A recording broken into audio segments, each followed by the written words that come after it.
now we're live here. We were just talking about pizza after the 9 a.m. class. Oh, hold on. Let me see if it's... Uh-oh. What? Why is that so out of focus? Is yours out of focus? Oh, I don't even have mine. Oh. It's gonna annoy me. Hold on. I have to just restart.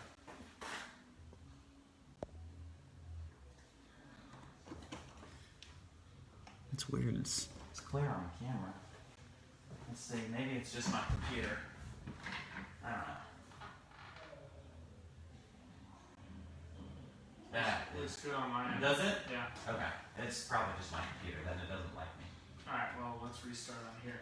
Okay, now we're live. Okay, now we're live. We were just talking about pizza post 9 a.m. class. Who's we? Hunter, Zach, and I. And now I want pizza because Hunter said he had a frozen pizza and he felt it again during his workout today. I'm like, Hunter, dude, you can't have a whole frozen pizza and then come work out. But he did it last night. Challenge accepted. Yeah. What's your pizza place? What's your go-to around here? Babes Pizza. Yeah. Anyone who says that that's not the best pizza is wrong, and I will fight you. I've never been there, but you've been talking about it since I've known you, and I've known you about 7.5 years. Now, to be fair, I think they sold to a different family last year or the year before, because I remember seeing the sale go through, and a little piece of me died. Uh-oh. Because it's not the original it's babe. it's not the original babe. Yeah.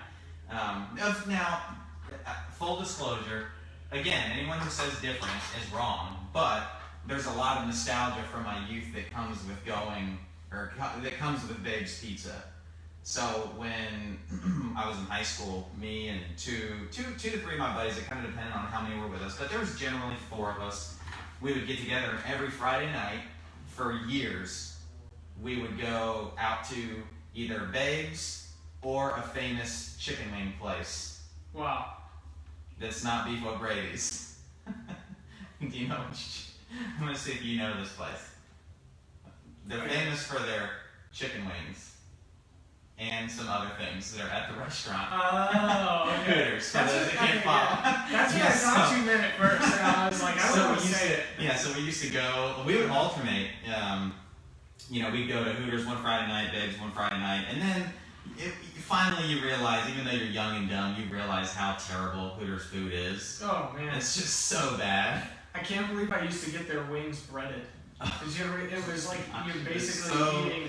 So bad. It's like you're eating dry carpet. Yeah. Yeah, pretty much. I think this towel probably has more taste than any of their food there. You're eating chicken-flavored panko breadcrumbs when you go there. So here's a real question. Based on food only, Hooters or Winghouse? Winghouse, for sure. Yeah. Their sauce on their wings it has a redeeming quality to it. Yeah. I mean, but that's a low bar. But anyway, so saying all that to say, so we spent half of our youth at Babe's Pizza on Friday night, and then we would go to a car show. Cool. That was always like our thing. Friday night there was a car show over in Tampa off of like Fletcher or Bursey Downs or something that we always used to go to. So we'd go grab a bite and then blast across town and have fun just checking out the scene. You ever go to the ones at Park Square? I just saw one the other day. I was driving by Park Square. I've only been there a couple of times. I haven't taken my car up there, and truth be told, it's just Saturday morning. I think they get started at like 7 a.m. or something, or 8, which is, I'm up, but I normally would want to take Jesse with me because he's such a car enthusiast too, so he's not up that early. So I have been a couple times. I probably should go, just because I do really enjoy it. But I miss the evening car shows, just because, again, that's what I grew up with. So. Why don't you start? All right. You can do that. This Friday night, CFG car show, 7 p.m. So Babe's Pizza is the best pizza. Babe's Pizza is the best pizza around here. Probably the best pizza that I've had. Ooh. Although some legit, authentic Chicago deep dish, like when we've been in Chicago, yeah, that was a good crack. That's good too. I kind of hijacked your whole pizza. No, I already talked about it with them. I wanted to hear your thoughts. I think I know what I'm getting for dinner tonight now, though. Pizza. Well, yeah, Hunter mentioned the frozen pizza, and I can't remember the brand name, but there's this stuff's gonna kill us. But there's this frozen pizza brand that. DiGiorno. No, that's not it, man. It's Tombstone. Huh? Tombstone. Tombstone's a good frozen pizza. That might be it. I don't know. It's a guy. It's an Italian guy. He's got like the mustache and everything on the box. Are we? But it's. Are we allowed to? Am I canceled now? Yeah. Because apparently you can't call things like it's offensive to Italian culture to call things like mafia or whatever. Like All right. So I do have quite a bit of Italian blood in me, Okay. and I'm not offended. So I approve the Okay. message. So I don't know you're Italian. yeah, Scotch, Irish, and Italian. Ooh, that's why you got green on. That's right. Lucky the Irish. But this frozen pizza brand is just incredible. So it made me want that after hearing about Hunter's decision that he made to eat a whole bunch last night. You know what is an underrated kitchen utensil? Pizza cutter. Is the pizza cutter. We have one that is like. Do you have like one of the big ones where you just whoosh and Yes. you do the whole thing? It's like a guillotine. Yes. See, I don't have one of those. I would. Best investment. Man, yeah, because even just the rolly wheel thing is just an unbelievable investment in a kitchen. It's an underrated kitchen utensil. I bet you were going to say unbelievable amount of work. How lazy are you? Anyways, Yeah. so that was, Pizza. got into it. Best pizza I had was in Sorrento, Italy. Actually, in Italy. Well, yeah, that's kind of playing unfair. Yeah, but yeah, I just had to throw that little flex in there. It is, it is unbelievable how many pizza places there are around us. Look Yeah. like in what I call the bubble. Yeah. Hungry Howie's, Marco's, Fish Hawk Pizza, Bloomingdale Pizza. Pizza, Old Papa Town. John's, Pizza Hut, Pizza Hut.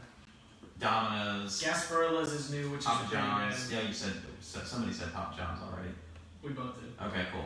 Yep. Anyway, so that's our thoughts. I'm curious though, what other people think about pizza. Yeah. Second best local pizza place, Old Town Pizzeria. Old Town's awesome. Yes. And If you want funny story about this place, if you didn't know, this is a really cool tidbit. It is legit Chicago style pizza, and I know the owners. Matter of fact, the son of the owner, Zach, used to come to the gym years ago before he moved across town. His parents own it, and as the story goes, this is hysterical. You've heard this, I think. Probably. So they are from Chicago, and they moved down to the southern Florida, like Fort Lauderdale area. But what they did before they left Chicago is his dad went around and got jobs at all of the big time Chicago pizza places. And I can't think of all the names, but if you've heard of any of the names of Chicago deep dish pizza, he's worked for all of them. Wow. And he basically just took notes of how they operated, how they made their pizza, where they got their ingredients from, basically all the secrets. Moved down here and opened Old Town. And it is, having been in Chicago and tried it and compared it to Old Town, it is just phenomenal Chicago deep dish pizza. I haven't had their deep dish there. I've been there, and their flat crust is good. Yeah. Or their thin crust, but I haven't had I'll have to try their deep dish next time. They So- have a good strawberry walnut salad. It's the best. Signature. It's the best. Yeah. That's why I love when Zach would come to gym parties. He would bring the strawberry walnut The salad all catered, the time. yeah. The huge burden of it. Yeah.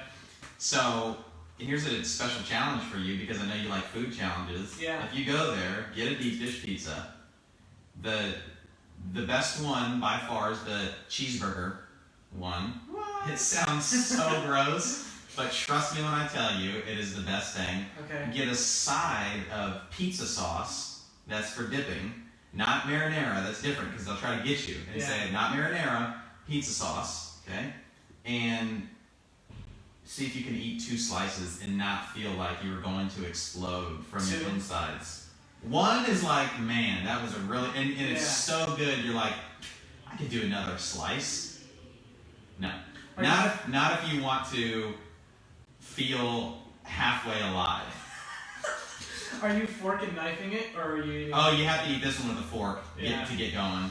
Then, as it cools off, because it is like 3 inches thick. Yeah, it's like a buck. Yeah. So, but after it kind of cools off a little bit, you can pick it up and toss it down the gullet. But yeah, I remember. How long have we been talking about pizza, by the way? We've been on for 10 minutes. Well, 10 minutes since the intro started, so really about 9.5. Okay.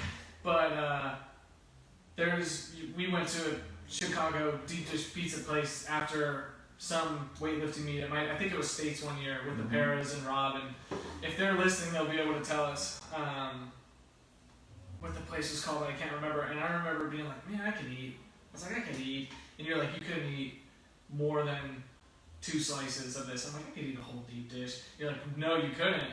And I was like, just look at Josh telling me what I could and couldn't do. And I had 1 slice. I was like, dude, I couldn't eat that was pizza. it. I was like, I couldn't even have another slice. I was like, that was a ton of pizza. A ton.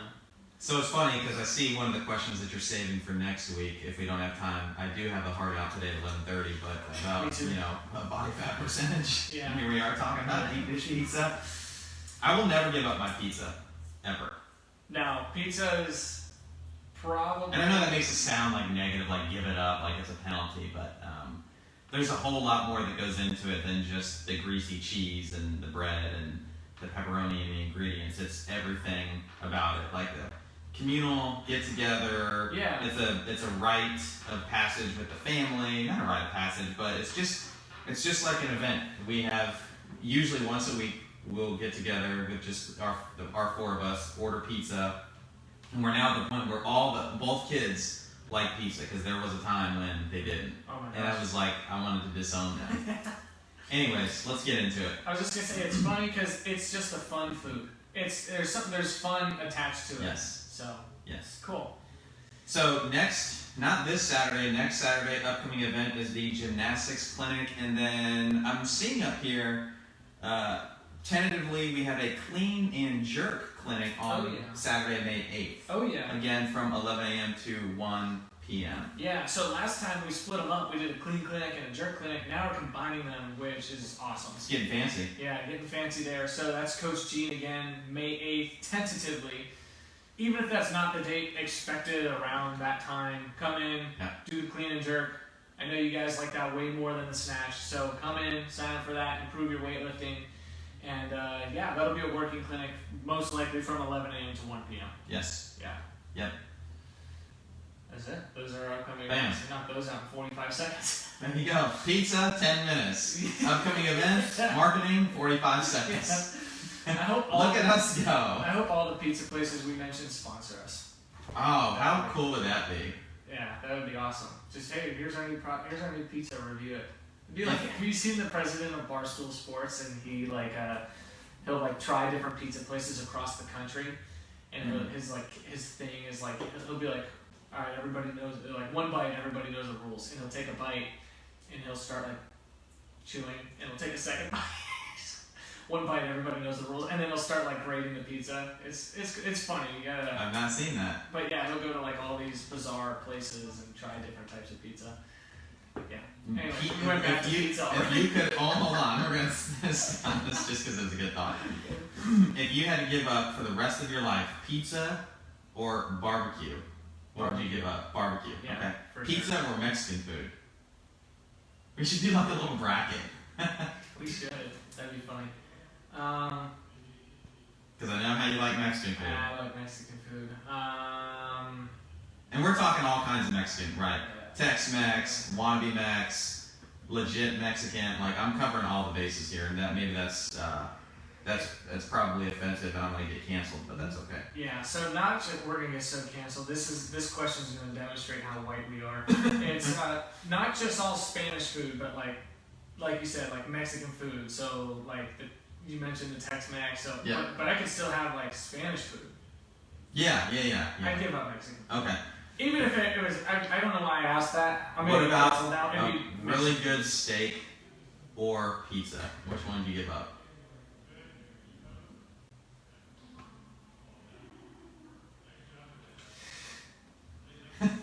Is health a factor? No. Steak. Okay. I think I would keep pizza. What about pizza or burgers? That's tough. I thought that might really stump you. tough. Dude, I'm probably giving up burgers. I like pizza, man. You do? I didn't know your level of pizza liking. All right, let's move on. Listener questions. Let's get into it because we got some. Upcoming events, ... And more pizza. pizza. Alright. Listener questions is what we're doing. Yeah. Really? You don't want to do more talk about? Oh, I do, but I don't know if the people listening. Alright, so first listener questions. We have a lot today. We have two talking about goals. So let's just detail them real quick. The first one is, are there any goals that you would not be interested in helping someone achieve? The second question we're going to tackle is, are there any goals that you feel ill-equipped to help someone achieve? Two really good questions. Really got my brain cranking already. Yep. And then the third question is, are there times when you'd recommend someone not work out? So two questions about goals, and then, well, really all coaching questions, but two questions about goals, and then the last one is more just like coaching someone not to work out if there's a time to do that. So let's start with the first one I'll ask you first is, are there any goals that you would not be interested, you specifically, Josh, in helping someone achieve? So I actually spent a lot of time thinking about this yesterday, trying to think back through my history in coaching, working with individuals, working with teams, groups, all that kind of stuff. And the conclusion that I came to thus far is no, I have not come across a goal that I would not be interested in helping someone achieve. And we can kind of lay this question out another way. The way that I imagine it is, if somebody came into the office for a consultation and sat down with you and they said, hey, my goal is I want to learn how to win the world's strongest man competition. That's my goal. Can you help me get there? Is that a goal that I would want to help somebody achieve? And that's kind of where I'm pulling, my thought process from with regards to this. Now, I've never had somebody do that, so I'm thinking back to my history, and I have had a ton of very, very wide-ranging goals. Funny story, I have had one athlete that I worked with who not only competed in weightlifting competitively, but she also ended up climbing the mountain that's right next to Everest. It's kind of like Everest Junior. Yeah. So we trained for that as well. Wow. So, there's been a ton of wide-ranging goals, weight loss, coming off of medications for diabetics, going to the CrossFit Games, becoming a professional athlete, all those types of things. I'm super excited anytime that somebody wants to work towards one of those. I couldn't think of anything specifically that I would not be interested in helping someone achieve, but what I did kind of keep coming back to, and I'm still not really clear on the language that I can use to adequately describe this, what's in my head, but it's more of a philosophical maybe difference in somebody wanting to achieve something that I would not be interested in helping them. And the way that I can describe it is, if somebody is, and I know as a coach it's kind of silly to use this term, but if you're not what we would call coachable, I really don't care what your goal is, I'm not going to be interested in helping you get there. Yeah. Now, that's making a really big leap, because presumably I'm talking about somebody new coming into the space, doing a consult, saying something, and me trying to make a judgment in the moment with very little relationship being established and built, that this person's uncoachable. So I know that's pretty unfair, and I recognize that bias.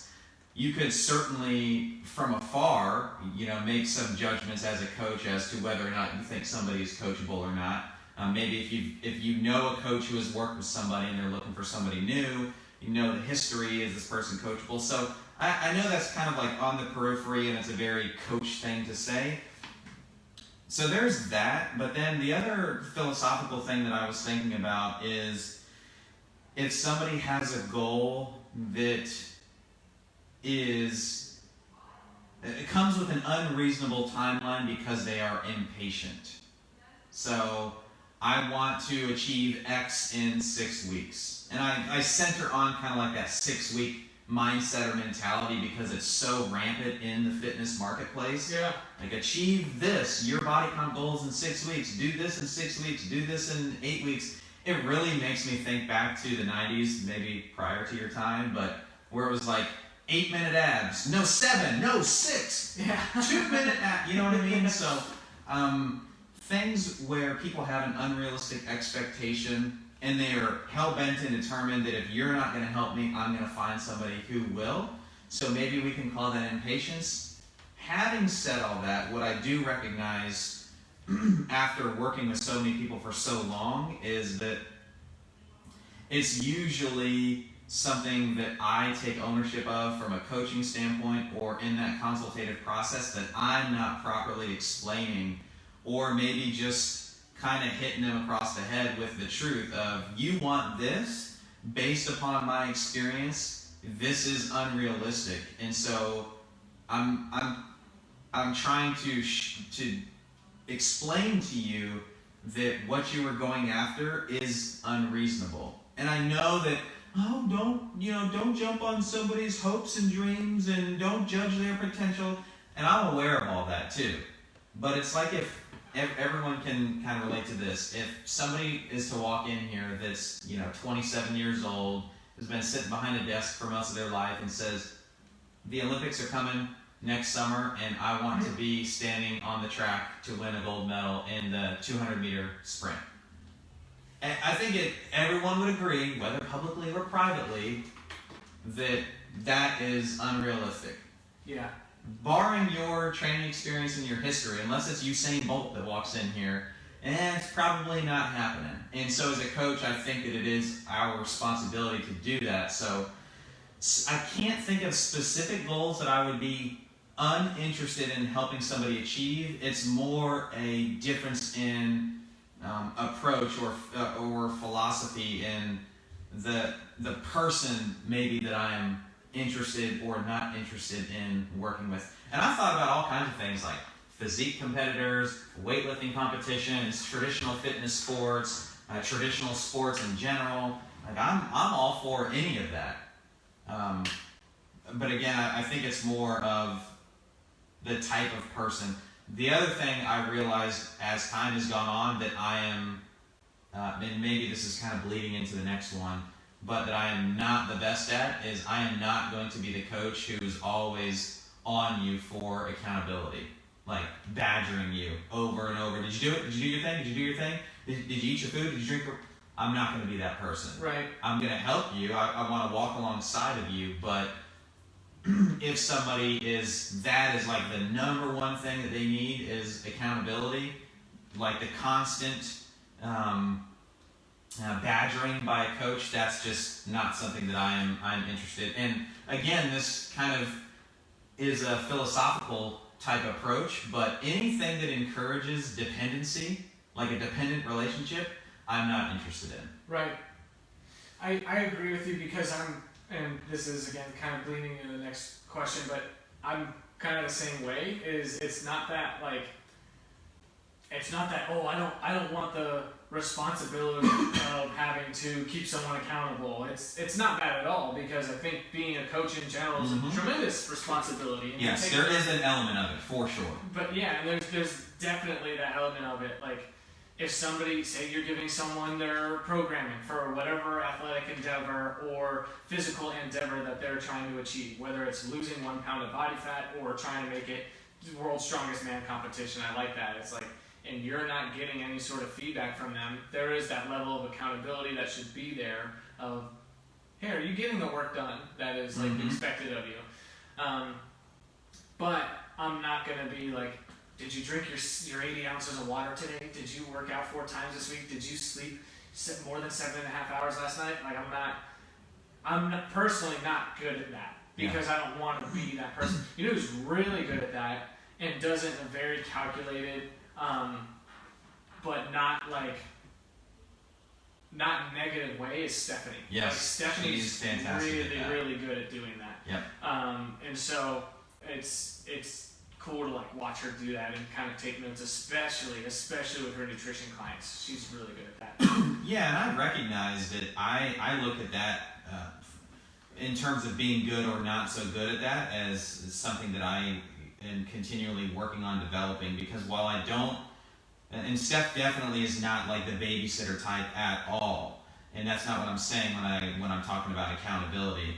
I think that that's probably what most people think they are looking for or think that they need, and that's not what she does, and that's certainly not what I'm going to do.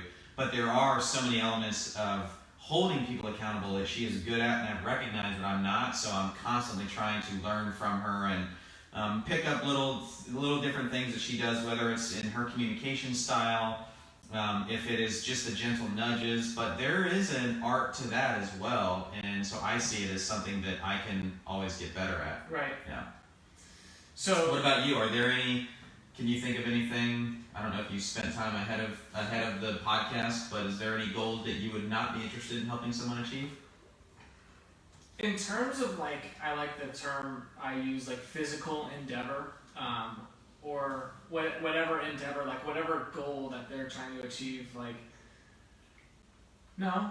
I mean, and again, kind of, I think there's a lot I don't know how to do. Again, we'll kind of get into that with the second question. But it's not like I'm always willing to learn how to do it.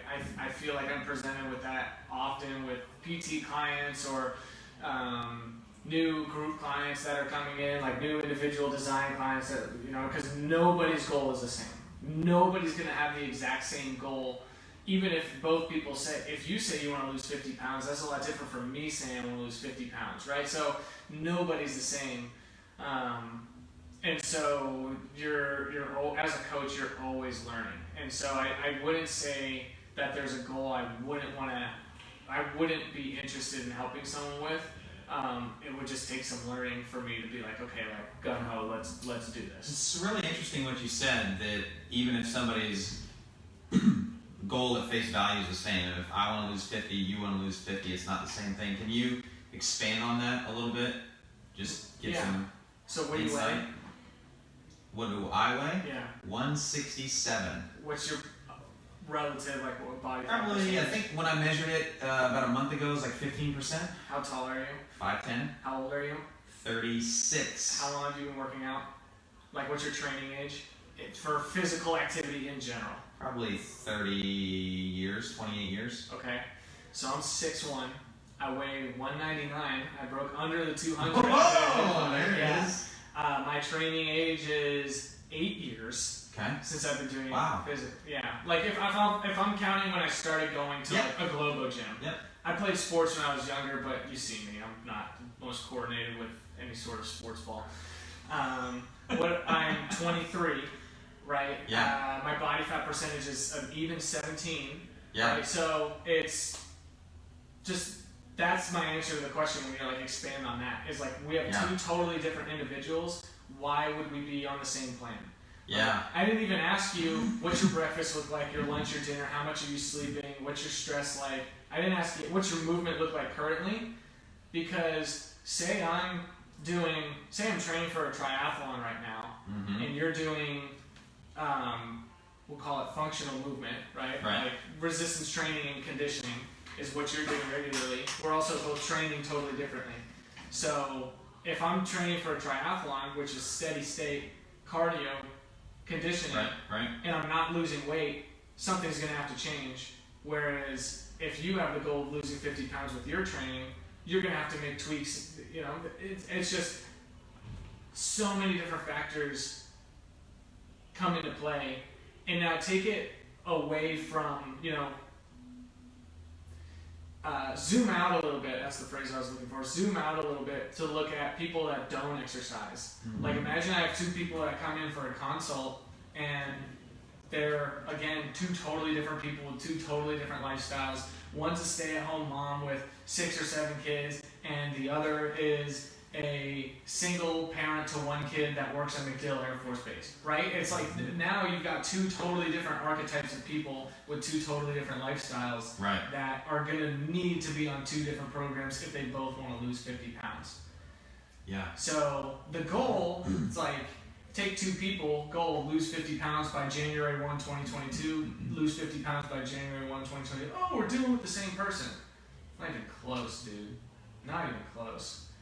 So in terms of kind of bringing it back to the original question, goals that I would not be interested in helping someone achieve, none. But I agree with you. I really like what you said, because that's the answer I was thinking of before I came in here. Is I'm going to want to work with somebody that's coachable. Mm-hmm. And by coachable, it means like staying on program. Not necessarily like I want people to question why we're doing certain things in their program, in terms of like, hey, like, why did you program this? Or why are you giving me like why are you having me work on my nutrition habits or my sleep habits? But I don't want them to question the program. Like, I don't think that's going to work. Right. You know, like, oh man, you really? Like, I'm going to lose more weight if I get 3 more hours of sleep a night? Maybe a better way to language that would be that, like doubting that what you are doing is the right thing for them. Right. Right? It's not necessarily they don't trust it, but like in the moment there is that doubt that sets in. Yeah. Yeah. I think something interesting that's been coming up personally in my life more recently is, we just finished up with the Open, so people approach all of us coaches, and it's hard after the Open to not be interested in doing better than you did in the Open. Right? I think that goes for just about everybody. Maybe there are some people that are like, nope, totally happy with how I did, like glad I did it. But I think just about everybody, after any sort of physical endeavor, are like, man, what could I have done better? How could I do better? You're excited about whatever you did. And so, especially with something like high intensity training, or say it is something like training for a triathlon, or training for World's Strongest Man, like something that we've been talking about since like September when we got back on the podcast, is asking why, like digging down into the why, and like making it really a smart goal. So if it is doing better in the Open or in a triathlon or World's Strongest Man, if you can't tell me why you want to do it, I'm not going to be interested in training you. But if you can tell me exactly why, and when I tell you what it's going to take, and you can genuinely accept that, like not just sit there and put on the pretty face of, I'm ready to not spend as much time with my kids, I'm ready to prioritize training over these other things. Yeah, like if you can genuinely tell me that's what you're interested in, awesome, like let's get to it.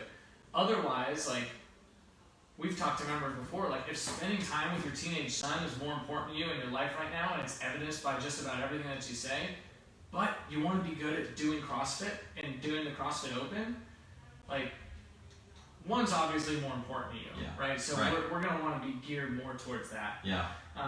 So I think when it comes to goals, that's when the goal becomes uninteresting to me. Mm-hmm. Is like if you can't fully commit to what it's going to take to reach that goal, honestly, like like you said, it's easy to sit there and be like, I'm ready to do it. Like, no, are you really ready for what it's going to take? Because there are some things like making it to the games or World's Strongest Man that is just hours and hours of training and dedication, and you can't slip up. And if you're not ready for that type of commitment, I'm not going to quote, it's not wasting my time, but I mean, we just got to reevaluate and decide what the real goal is, and I'll help you work towards that. Yeah, and for anybody listening, it's like, man, what a couple of jerks that, if we're just not committed, that it's not that. What we also, and I don't know if I'm speaking out of turn, so maybe I'll just say I'm speaking for myself, but what I recognize, and I think you do too, is most of the majority of that really falls back on the coach to have this conversation, to ask the good questions that are going to lead somebody to figure out, you know what, I never really realized how much of a priority my relationship with insert significant other, whether it's my son, my spouse, my girl, whatever it is, I've never really realized how much of a priority that truly is for me. And now that we're having this conversation, I recognize that what I think I want to do is just fleeting in the moment, because what I truly want is this thing over here. And like that's kind of the whole, funnily enough that this is called the art of coaching, but that is part of the process, is the better that we are, the more likely we are to find the people that are exactly what you're describing. Yeah. Right? And the people that that are not like that they're just not on board or don't believe in the same things, hey, no problem. I'm sure there's somewhere that we can send you happily where you are going to be more fulfilled and satisfied. Yeah. You know? Breaking it down even more, it can go as something as simple as training your body physically in a certain way. So like, hey, I think training for a triathlon is really fun, or I like powerlifting, like I want to squat, bench, and deadlift. Like, okay, like we know what works best for the human body in terms of physical activity. Mm-hmm. And as we mentioned before, it's resistance training and conditioning. Right. Like steady state conditioning. We know that's what's best, but maybe someone will come to you and they're like, hey, like, not super crazy about the resistance training, I'll do it here and there, but I want to do like hour or 2 hour long runs all the time. We know that's not the best for your body, right? I want to do, like, that's just what I like to do. That's how I want to train my body. I want to squat, bench, and deadlift 3 or 4 times a week, all the time, and minimize the conditioning I'm doing. I want to do CrossFit style training. That's what I want to do, right? Or high intensity functional fitness, we'll just call it. It's like, okay, that's cool. Mm-hmm.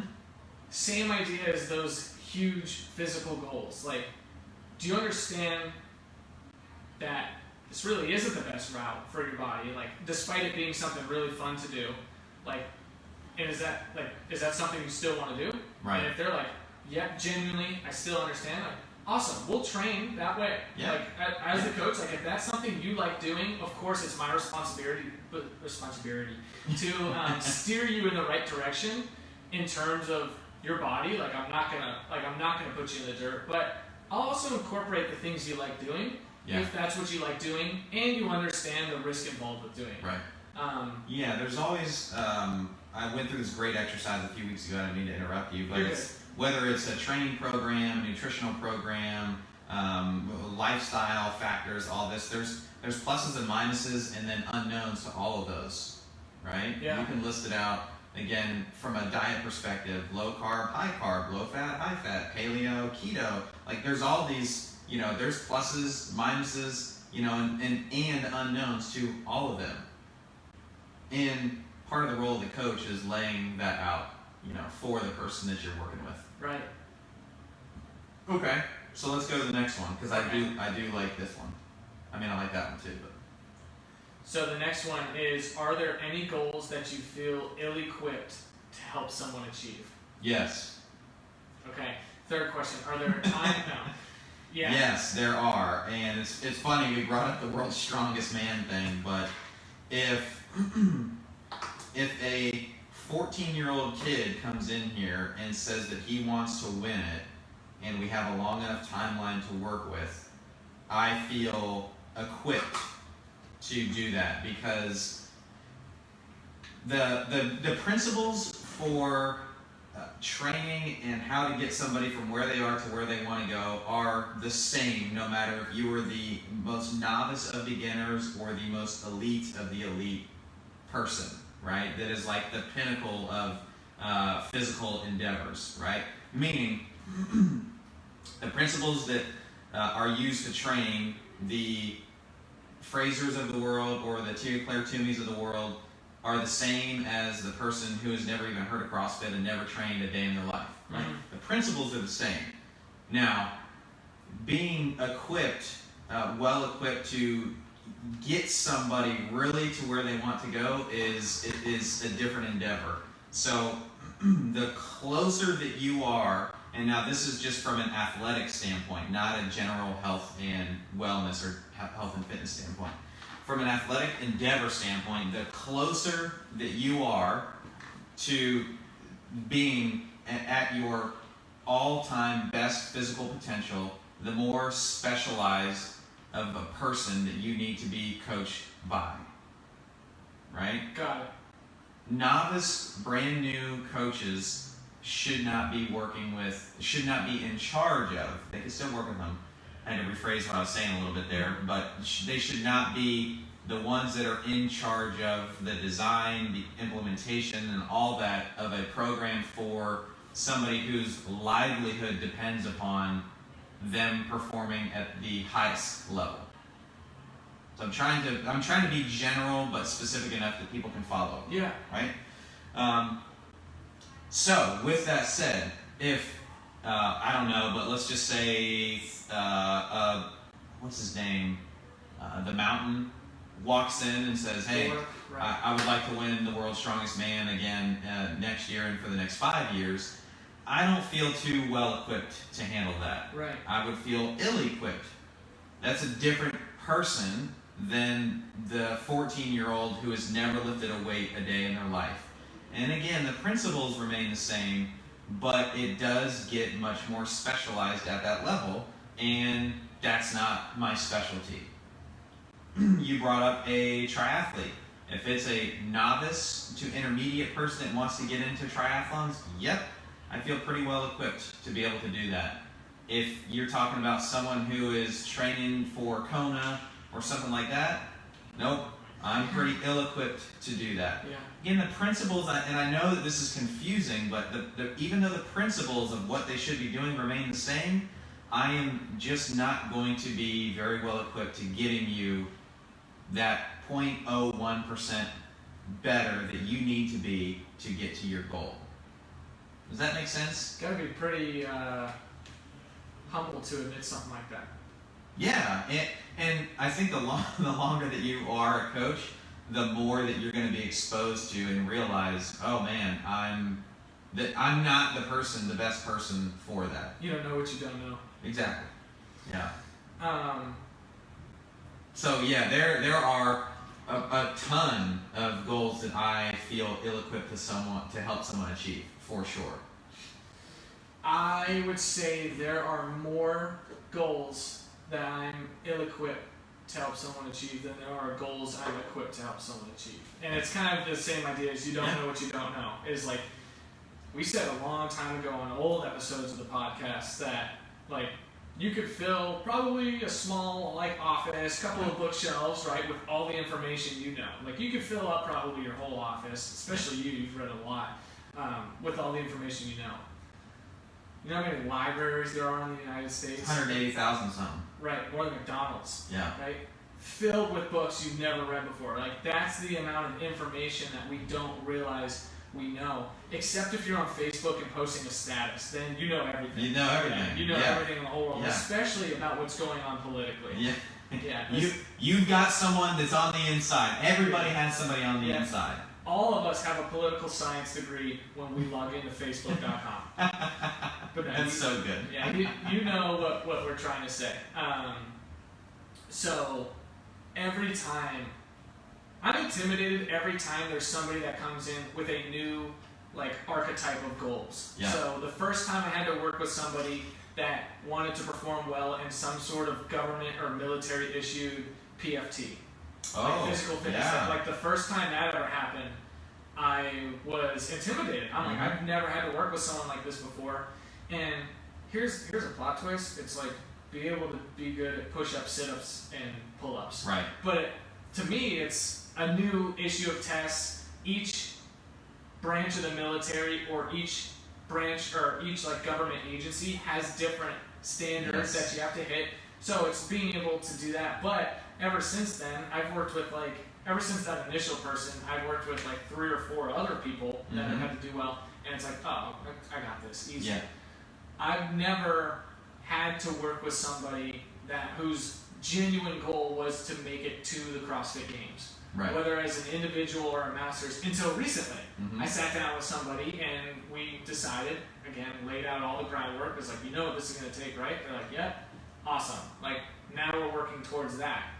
So I'm assuming in a year, I'll be better equipped. I feel ill-equipped to work with somebody that wants to do, we'll say, extremely well on a triathlon. Like you said, if you're a novice and you're like, hey, here's where I'm at, and like here's what it would take to complete my first like sprint triathlon, like the shortest kind of triathlon, I'd be like, oh yeah, awesome. Like you're gonna do a lot of conditioning work and high rep endurance, like resistance, endurance focused, like resistance training. Right. But I'd still be a little intimidated. I've never worked with someone like that before. So in terms of ill-equipped, those are the best, because like you said, specialization is required at that point. More so intimidated. Yeah. Because like you said, the principles for whether it's Thor for World's Strongest Man or Josh Martin, right, who's the world's second strongest man, like you guys are gonna be, it's still okay. You gotta lift weight and you gotta eat. Right. Yeah. No, that's really good. But when you get to that specializing, that's where I'm not. That's not my realm yet. Until maybe there's something I choose to make my realm. But as of right now, yeah. So kind of a backwards way for us to answer that question. No, I think that's good though, because I think it does take a lot of humility to, especially publicly these days, but to just openly admit that, hey, we're really good at a lot of things, but we are really ill-equipped for a ton more of things. Yeah. Right? And really what that does is it allows us to be very clear on if somebody does come in that is the best of the best and wants to continue to repeat, to be able to openly tell them this is not the best place for you. Yeah.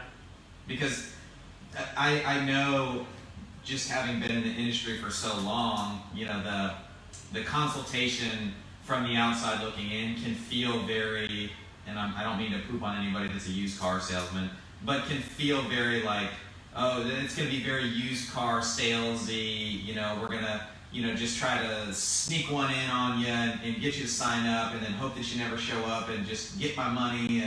And it's not that at all. I have no problem, and I've done it multiple times, dozens of times over the years, to openly tell somebody, hey, you know what, I don't think that we're going to be the right fit for you based upon what you're telling me that you want to do and where you're starting from and all that kind of stuff. So, yeah. And the people that, more often than not, they're super appreciative and gracious, that they kind of like, it's one of those, you kind of see them go back in their chair a little bit and turn their head sideways like, really? You're going to, like, I was ready to give you my money and you're going to turn me away? And I've actually had somebody tell me that, like, so you mean to tell me you're not going to take my money? You're going to turn away money? I'm like, yeah, because it's not about the money. The money is just really an exchange that you are saying that what I have is of more value than the dollars that you are giving me. That is literally what the exchange of money means. And so when I told them, look, it's not about the money, because I talked about this in a staff meeting a few months ago, is there needs to be fulfillment for 3 different people. So the money could be great for the business and potentially for the coach, but if the coach ultimately isn't fulfilled in what they're doing, then that's not a win for all 3 parties, the coach, the client, and the business. Right. And all 3 need to have that. So yeah, I do know, to just reiterate to your point, that there are far more things that we are ill-equipped to handle versus equipped to handle. Yeah. Doesn't mean that we're not interested in it, but there's, yeah. Want to move on to the third one? Let's do it. Okay, so third question. Are there times when you'd recommend someone not work out? And because this is a yes or no question, if yes, when would that be?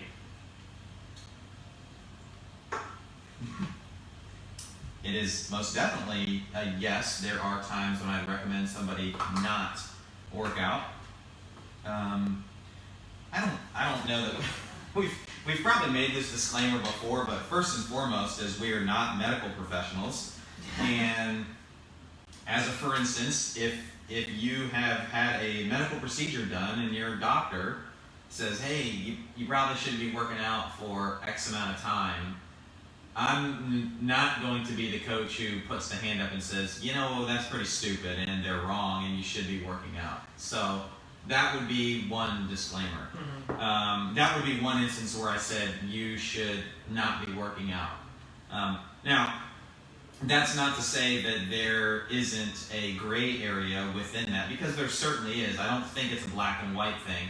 I think that sometimes that message it's just easier to err way further on the side of caution for medical professionals by saying, hey, let's take it easy, than to say, nah, you should be fine, just listen to your body. Because in just having talked with so many medical professionals over the years, they realize what we do is that when it comes to listening to your body, most people, and I don't mean this as a dig, but most people think they are hearing what their body is telling them, but they're not. They're hearing what they want to hear. Yeah. Right? So the body could be definitely saying, hey, we should probably just take it easy. And they're hearing, no, if you miss a training day, that sucks and you're terrible. Right. So you're never going to get better, ever. Yeah, so that would definitely be a time when I recommend someone not work out. Is if doc says not to do it, I mean, I was actually having, and I know he wouldn't mind me talking about this openly. Rob Rivera just had surgery a couple months back, and he and I were talking about the recovery process and how many months he's going to have to go with not working out. And I was like, man, in the grand scheme of things, let's say it's 6 months. You got a lot of life left to live. And so if it's 6 months, you're not going to work out. I know for people in our shoes, that's like, oh my gosh, 6 months. But that's a really small piece of your life right there, and there's so many other areas that you can spend time dialing in to improve your health and wellness. Other times that I'd recommend somebody not work out is, spending time to understand your intentions. So if your intentions are to improve your health, and I've said this many times, working out does not have to be part of the solution. You can make huge strides in improving. Again, it depends upon your definition of health, but in general, when I've had conversations with people, it's some sort of body comp improvement is how they would define health. Things under the hood, blood work, biomarkers, things like that. You can do a tremendous amount of good by just adopting some basic good lifestyle guidelines. Getting better quality sleep, getting an adequate amount of vitamin D every day, drinking water, managing your stress, and then of course just making little improvements in your nutrition over time. So working out doesn't even have to be part of the component. And people are always so surprised to hear me say that when we work in a gym and coach fitness for life, right? Yeah. It's like, another example of how I've done this in consultations with people is they've said, well, I can't do all that. I've only got X amount of dollars to spend, so what should I do? Honestly, what you should do is not worry about working out and just work with our nutrition coach. Put your money there. And they're like, wait a minute, I shouldn't do push-ups and run?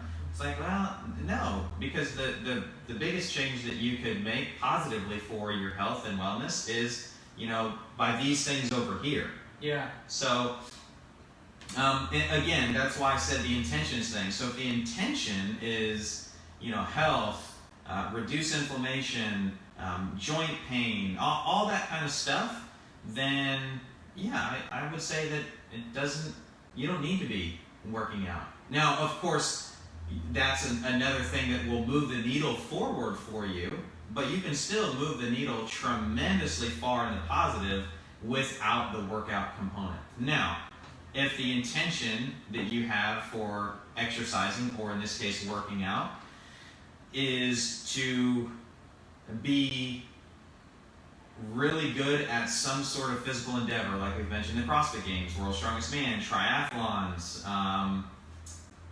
weightlifting, working out is the component of that. Right? Now, if you're recovering from an injury or some other sort of major traumatic event in your life, then even if your intention is to be the best, hey, putting things aside for a few months, that may be the best way to make some progress for yourself physically. Because at the end of the day, physical training and working out is stress on the body. And you're only equipped to handle so much. And so if you continually put that stress on the body in the form of working out, or if you put stress on your body in the form of mentally shaming yourself, let's call it, for not working out, that can do just as much damage as the working out can. Yeah. So that's a big one. And then I promise I'll wrap this up, my point here, and then let you kind of take over, because I am interested to hear your perspective. But I think it's really important for us to be very well intentioned with our language that we are using. And part of the reason, it's not that I don't like this question, but part of the reason I wish there was a difference in words used on this is because I think it matters. So if the question was, are there times when you'd recommend somebody not move daily? Sorry. With very, very few exceptions, I would say no, there are not times. I think that a daily movement practice is insanely important and beneficial. And movement is not exercise or working out. Working out and exercise are movement, but it's not the other way around. Put another way that maybe people can relate to, all bourbon is whiskey, but not all whiskey is bourbon. Whoa. Did you know that? I Fun alcoholic fact of the day, right there. Yeah. Maybe we'll get some listeners and some interaction just with that. 60 years now. But yeah, so, and this is why when we talk about like our 4 pillars of sleep, eat, move, manage, it is deliberately not sleep, eat, exercise, and manage, or sleep, eat, work out, and manage. It is movement. And movement can be get up off of your rear end and go walk your dog. It can be get up off your rear end and just go walk to the mailbox and back 3 times a day to see if somebody sent you a letter in the mail. Yeah.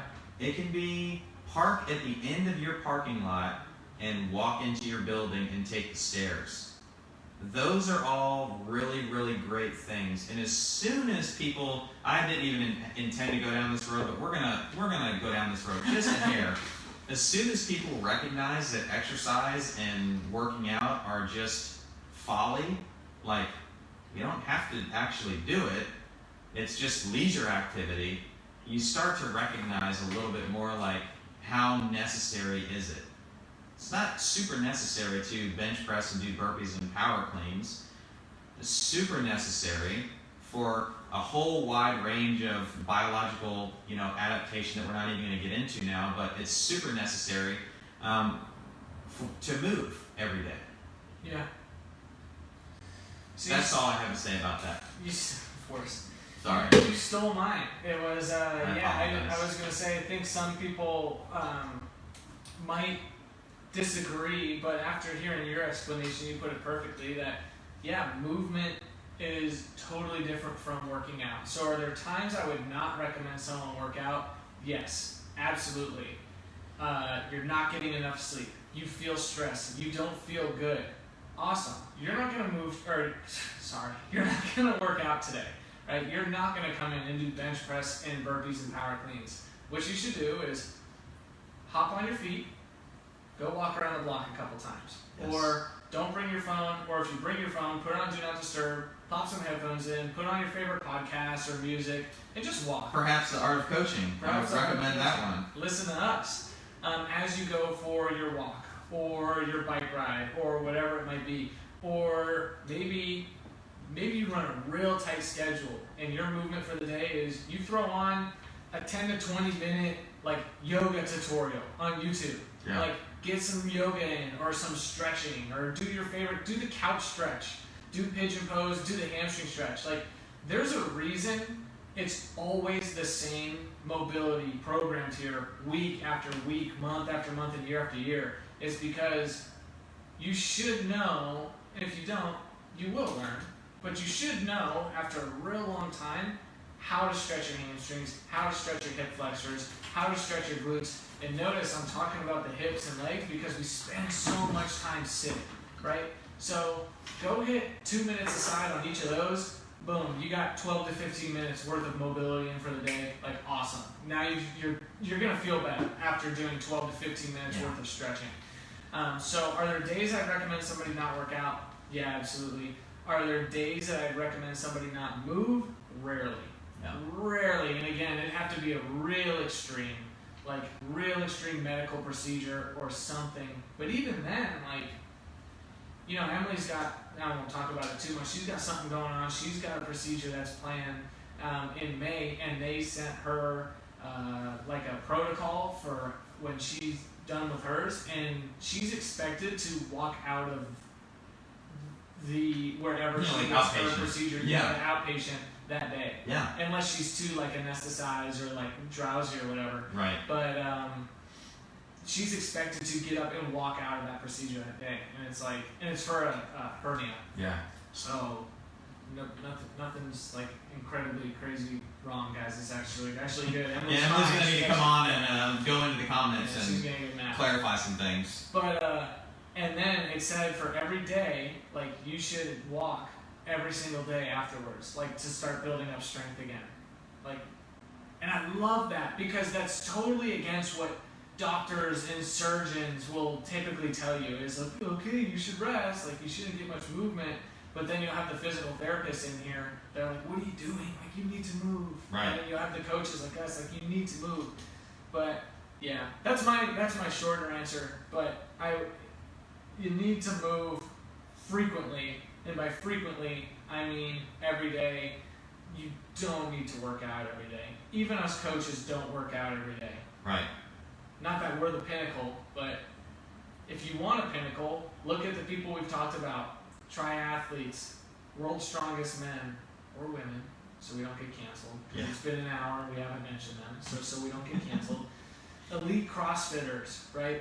If you ask any of these elite athletes, how many days a week do you take totally off? I guarantee at least all of them, which Right. is kind of a contradiction, are going to tell you at least one day, where they don't do anything. Yeah.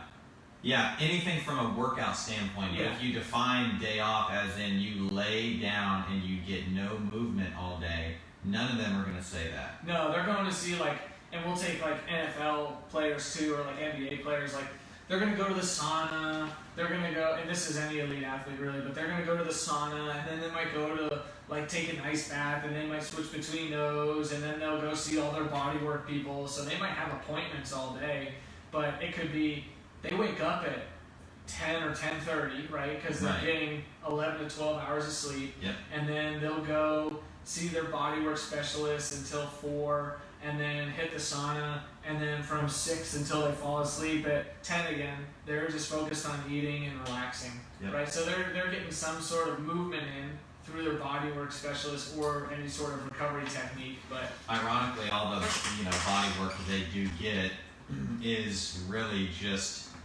they're fast tracking what just general movement like walking does, moving blood and lymph and fluids throughout your body. yeah.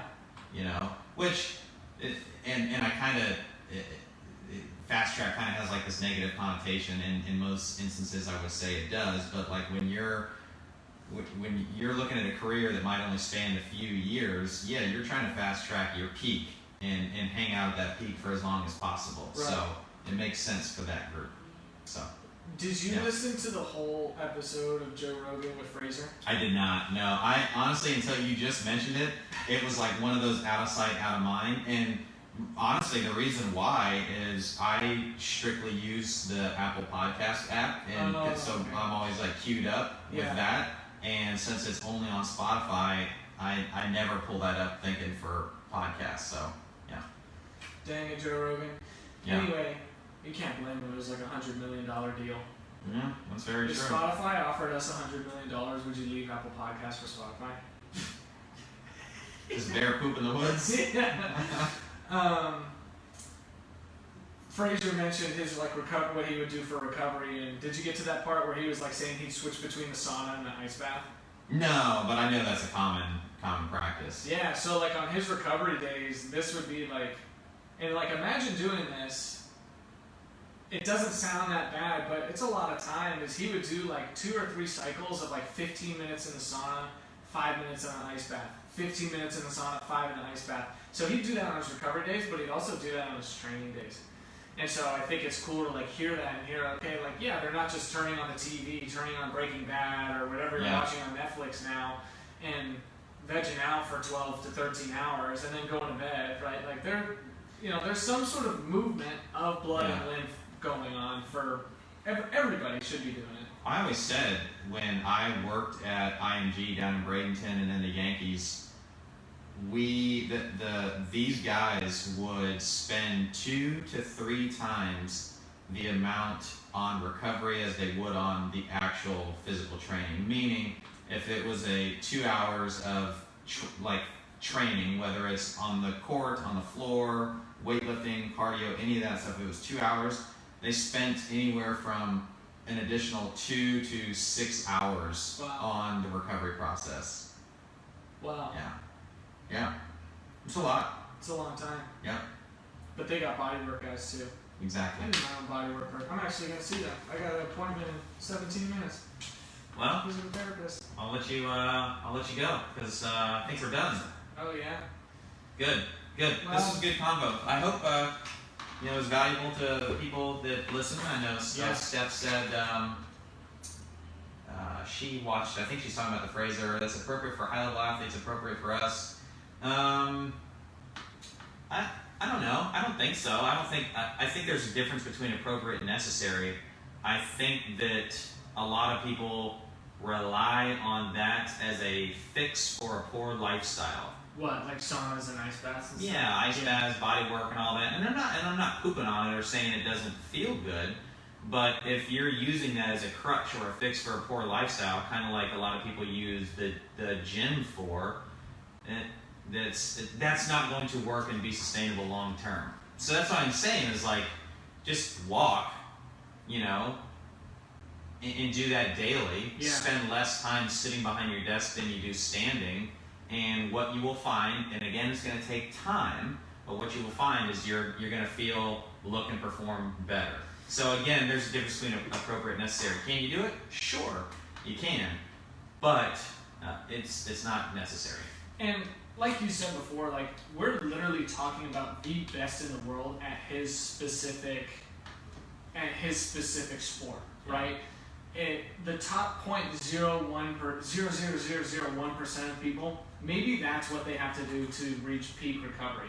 Like for us, it's probably a 30 or 45 minute bike ride on a Sunday. Yeah. Like right. You don't like maybe even that, So appropriate for high level athletes.